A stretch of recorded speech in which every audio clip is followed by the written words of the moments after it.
तो आज के डिजिटलाइज ज़माने में इनकम टैक्स डिपार्टमेंट भी काफ़ी स्मार्ट हो गया है और अगर आप एक सर्टेन लिमिट से ऊपर अपने सेविंग बैंक अकाउंट्स में ट्रांजेक्शन्स करते हैं, डिपॉजिट या विड्रॉवल करते हैं एक लिमिट के ऊपर, तो उसकी इन्फॉर्मेशन बैंक द्वारा इनकम टैक्स डिपार्टमेंट को दे दी जाती है। तो आज के वीडियो में हम देखेंगे कि वो क्या लिमिट है जिसके ऊपर इनकम टैक्स डिपार्टमेंट के पास ये सारी इन्फॉर्मेशन चली जाती हैं। दोस्तों, अगर आप एक फाइनेंशियल ईयर में अपने सेविंग बैंक अकाउंट में 10 लाख रुपए से ज़्यादा अगर डिपॉजिट करते हैं या फिर विड्रॉवल करते हैं तो उसकी इन्फॉर्मेशन जो है बैंक द्वारा इनकम टैक्स डिपार्टमेंट को दे दी जाती है।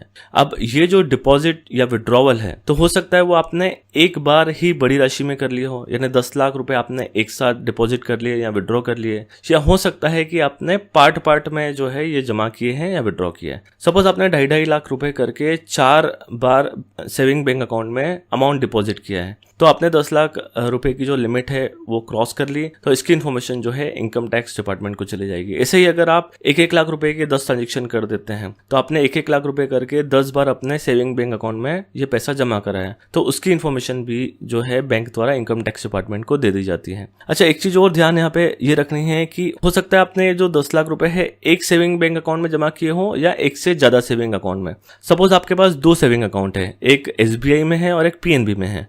तो सपोज आपने 2.5 लाख करके 2 बार SBI के सेविंग बैंक अकाउंट में मतलब 5 लाख रुपए जमा कर दिए। ऐसे ही आपने PNB में जो है 2.5 लाख करके 2 बार 5 लाख रुपए जमा कर दिए। तो देखा जाए तो ये जो 10 लाख की लिमिट हो गई ये क्रॉस हो गई, तो इसकी इन्फॉर्मेशन भी ये दोनों बैंक्स जो है इनकम टैक्स डिपार्टमेंट को दे देंगे। तो इनकम टैक्स को ये जो इन्फॉर्मेशन जाती है ये डिपॉजिट्स के लिए भी जाती है और सेम विड्रॉवल्स के लिए भी जाती है। यानी अगर आप 10 लाख रुपए से ज्यादा विड्रॉ करते हैं तो भी ये इन्फॉर्मेशन इनकम टैक्स डिपार्टमेंट को जो है बैंक दे देता है।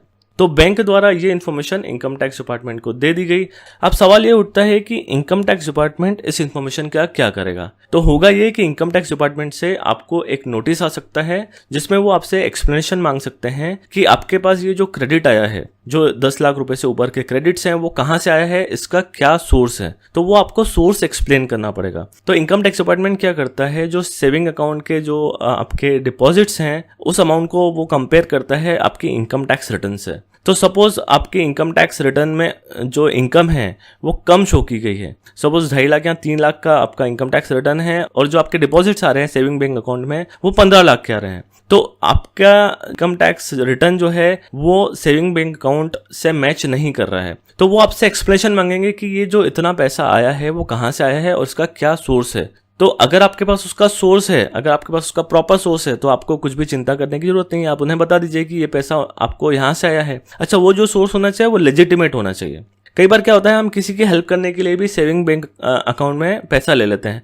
सपोज आपके कोई रिलेटिव रहते हैं किसी और सिटी में और उनको आपकी सिटी में किसी को पैसे पहुंचाने हैं, तो वो क्या करते हैं, आपके सेविंग बैंक अकाउंट में पैसा डाल देते हैं और आप वहां से पैसा निकाल के उस पर्सन को आपको जाके दे देते हो। इस चक्कर में क्या होता है, आपको ये एक्सप्लेनेशन देना पड़ जाता है कि वो पैसा कहाँ से आया है। तो आप अगर बता दोगे इनकम टैक्स डिपार्टमेंट को कि आपको ये पैसा किसी रिलेटिव से आया है, तो अब इनकम टैक्स डिपार्टमेंट आपके रिलेटिव से पूछेगा कि उनके पास ये पैसा कहां से आया है। तो उनके पास उस पैसे के सोर्स का जो है प्रॉपर एक्सप्लेनेशन होना चाहिए। अगर उनके पास प्रॉपर एक्सप्लेनेशन नहीं है तो भी वो जो माना जाएगा कि वो पैसा आपका है। इनकम टैक्स डिपार्टमेंट और इंडियन गवर्नमेंट क्या कर रही है, कैश ट्रांजेक्शन को अभी डिस्करेज कर रही है, क्योंकि कैश ट्रांजेक्शन से क्या होता है, ब्लैक मनी जनरेट होता है। सपोज कोई पर्सन जो पैसा जमा किया गया है सेविंग बैंक अकाउंट में उसका प्रॉपर एक्सप्लेनेशन नहीं दे पाता है, तो वो उसकी इनकम मान ली जाती है और उसे अनएक्सप्लेन्ड कैश क्रेडिट माना जाता है और उस पर फ्लैट 60% की रेट से इनकम टैक्स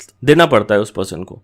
सपोज एक पर्सन है जिसकी इनकम टैक्स रिटर्न जो है 2.5 लाख रुपए की दिखाई, उसने निल ITR भरा है, टैक्स 0 है, बट उसके सेविंग बैंक अकाउंट में 15 लाख रुपए जो है फाइनेंशियल ईयर में जमा है।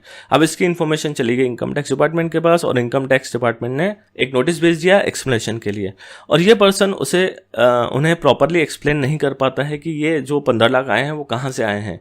तो इनकम टैक्स डिपार्टमेंट उसे जो है उस पर्सन की इनकम मान लेता है और इसे इनकम टैक्स की भाषा में अनएक्सप्लेन्ड कैश क्रेडिट कहा जाता है। तो उस पर्सन को जितना भी अनएक्सप्लेन्ड मनी है उस पे 60% की रेट से इनकम टैक्स देना होगा। तो आपको हमेशा सचेत रहना है, आपको हमेशा अलर्ट रहना है।